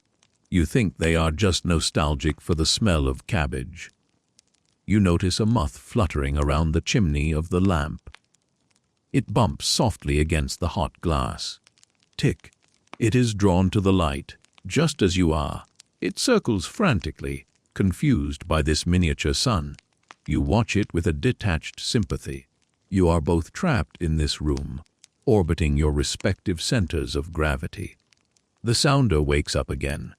It is a long message this time. Manifest. A list of goods on a freight train leaving the main yard HIDESA 4, TONS, TALLOW 2, TONS, IRONBARS and SIF. TONS. You write it down. The words evoke a visceral sense of the industrial economy. Hides, tallow, iron, heavy, smelly raw materials. You are accounting for the physical weight of the empire. The list goes on. GUANO1 TON, bird droppings from Peru, destined for a farm in the Shires. The world is moving through your room in code. The lamp flickers slightly as a draft hits it. The shadows in the room jump and dance, creating fleeting monsters on the walls. You glance over your shoulder, a primal instinct kicking in. There is nothing there, of course. Just the coat rack, looking vaguely like a tall, thin man in the gloom. You turn back to the light. There is a debate among medical historians about the circadian disruption of the Victorian railway worker. Before the railway, people generally slept when it was dark. But the trains run 24 hours a day. You are part of the first generation of humans to systematically detach your labor from the sun. You are living in railway time, a mechanical construct that ignores the seasons and the sky. You are a chrononaut, traveling through the night on a schedule built of brass gears and paper timetables. You finish the manifest. You rub your eyes. The light leaves a purple afterimage in your vision. You blink, trying to clear it. You lean back in the chair, tilting it on its back legs. A dangerous maneuver, but you are feeling reckless. You look at the ceiling. It is lost in shadow. The light doesn't reach that high. You are sitting in a cave of your own making. The isolation is total now. In the daylight, you could see the hills, the clouds, the birds. You were part of a landscape. Now, you are just a point of consciousness in the dark. It is a time for introspection. You think about your life. You think about the girl in the village who sells ribbons. You think about the price of coal. You think about the strange, blue ocean inside the battery jars. The silence of the night is different from the silence of the day. The day silence was a pause in the noise. The night silence is the default state of the universe. It feels older, deeper. The only thing holding it back is the hiss of your lamp. You reach out and adjust the wick again, turning it down a fraction. You are conserving oil. The night is long, and you have many hours to go. The flame shrinks slightly, drawing the circle of light tighter around you. You feel a strange sense of coziness. The cold, dark world is out there, wet and windy. But you are here, in your bubble of yellow light, with your fire and your machine. It is a small, defensible fortress against the chaos of nature. You pick up your pen again. You draw a small doodle in the margin of the message pad. A sketch of the lamp. You capture the curve of the glass, the flare of the flame. It is not a masterpiece, but it is proof that you were here, that you saw the light, that you kept the watch. The wire is quiet again. The moth has settled on the desk, exhausted. The stove ticks. The lamp hisses. You breathe in the oily air, filling your lungs with the scent of the night. You are the night operator, and for now, all is well in your kingdom of one. The hands of the station clock have moved with an agonizing slowness to the position that signifies the end of the official railway day. It is late. The darkness outside the window is now absolute, a heavy, impenetrable velvet curtain that presses against the glass, sealing you inside your sphere of lamplight. The rain has ceased its tapping, leaving behind only the rhythmic dripping of the gutters, a slow, metronomic sound that measures out the final minutes of your shift. You are tired. It is not the sharp, acute exhaustion of physical labor, but the dull, gray fatigue of sensory deprivation and sustained concentration. Your eyes feel dry and gritty. The telegraphers squint, settling in as a permanent grimace around your temples. Your back aches from the wooden embrace of the chair. Your right hand, sending hand, feels heavy and stiff, the muscles in your forearm tight from thousands of micro-movements. This is the physical cost of invisible communication. You have spent the last 12 hours transmuting your own nervous energy into electrical impulses, and now your battery is running low. You look at the message pad. The top sheet is filled with the last-minute flurry of the evening. A confirmation of a livestock delivery, a query about a missing crate of tea, and a weather report from the coast warning of fog. You tear the sheet off with a satisfying rip and spike it onto the metal spindle. It joins the day's accumulation of paper, a jagged tower of pink and yellow slips that represents the logistical heartbeat of the line. The final task of the night is approaching. It is the GN signal, the universal code for good night. It is the benediction of the telegraph operator, the moment when you are released from the tyranny of the wire. But before you can send it, you must wait for the all clear from the main hub. You cannot simply walk away. The line must be officially closed for your station, the circuit acknowledged as dormant. You lean back in your chair, listening to the silence. The stove is cooling down, the ticking of the metal slowing to a sporadic, sleepy rhythm. The lamp is burning low, the oil level dangerously close to the bottom of the reservoir. You have timed it perfectly. You are a master of resource management. The light will last just long enough to see you to the door, or in your case, to the small cot set up in the back room. There is a scholarly debate among linguists and historians about the impact of the telegraph on the English language. Some argue that the telegraphic style, the enforced brevity, the dropping of pronouns, the elimination of flowery adjectives to save money per word, destroyed the art of letter writing. They claim it made people curt and transactional. Others argue that it created a new kind of poetry, a minimalist aesthetic where every word had to fight for its existence. As you sit here, your mind filled with codes and abbreviations, you feel like a pioneer of this new, sharp language. You don't think in sentences anymore, you think in bursts of data. The sounder wakes up one last time. It is a lazy, rolling click, lacking the urgency of the morning traffic. It is the operator at the hub, CLOSINGFORNIGHT larger. You reach for the key. Your hand moves automatically, bypassing your conscious brain. SAMELHERE, you tap out, then the final exchange. The hub operator sends the number 73, you smile. It is the most human code in the book. Mainstream history books focus on the dates of battles and the names of kings, but they often miss these small, coded intimacies. 73 is the telegrapher's shorthand for best regards or my compliments. It started, according to the lore of the wire, as a toast, but it has evolved into a warm, fraternal sign-off. It is a digital handshake across the miles. You tap back, 73GN, good night. The needle on the galvanometer gives a final twitch and settles back to 0, vertical. Dead center. The connection is broken. The invisible thread that tied you to London, to Manchester, to the world, has been severed. You are no longer a node in the network. You are just a person in a dark room. You perform the shutdown ritual.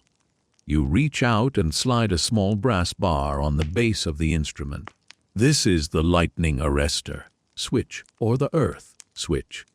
It grounds the line directly, bypassing your instrument. If a storm rolls in overnight and lightning strikes the wires miles away, the surge will go into the ground rather than melting your sounder or setting your desk on fire. It is a safety measure, but it feels like locking the door. You have put the machine to sleep. Now begins the process of reclaiming the room for yourself.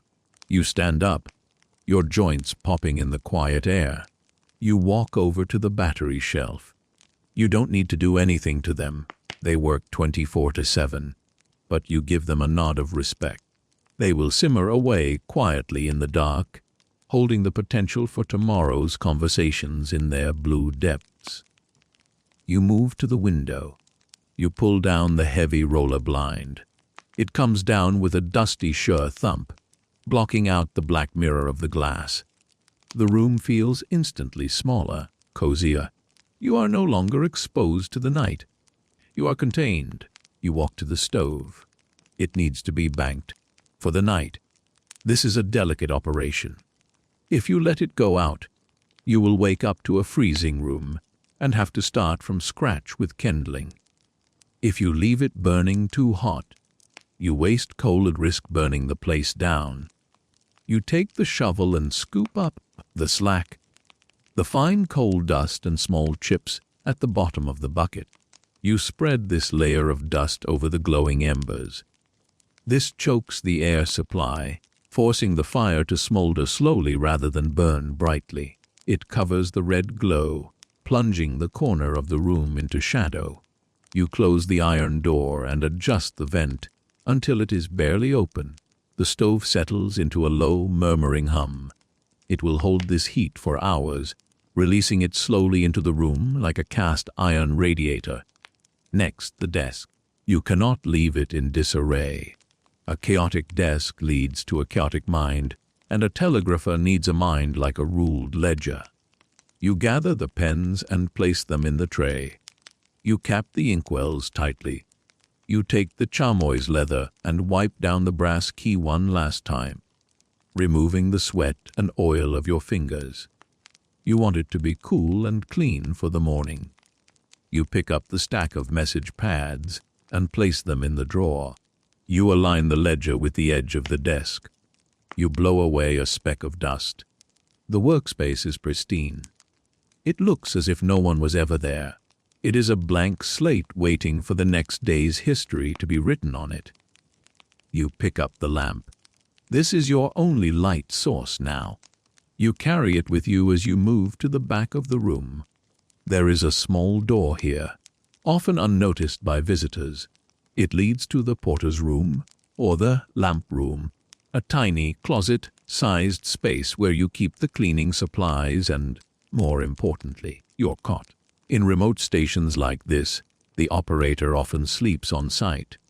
The commute is non-existent, which is good, but the work-life balance is terrible, which is Victorian. You push the door open. The room smells of damp wool, paraffin, and the faint, earthy scent of the potatoes you keep in a sack in the corner. You set the lamp down on a small wooden crate that serves as a bedside table. You look at your bed.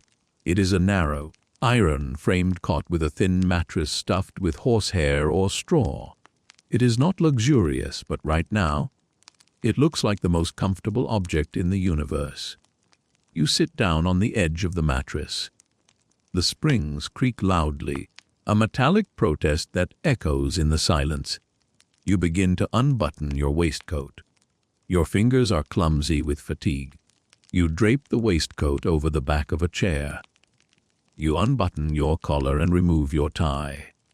The feeling of the cool air on your neck is a relief. You are shedding the uniform of the company.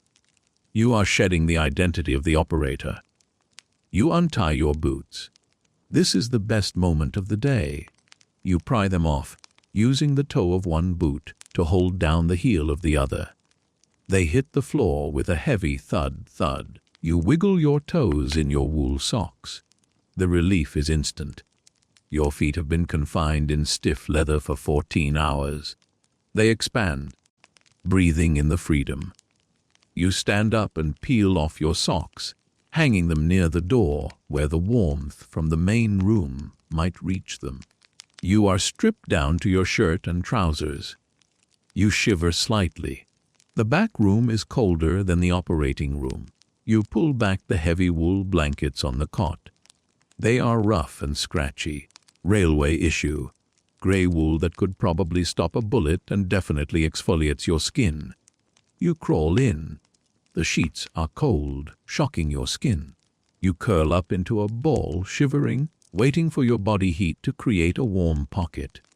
You reach out to the lamp. This is the final act.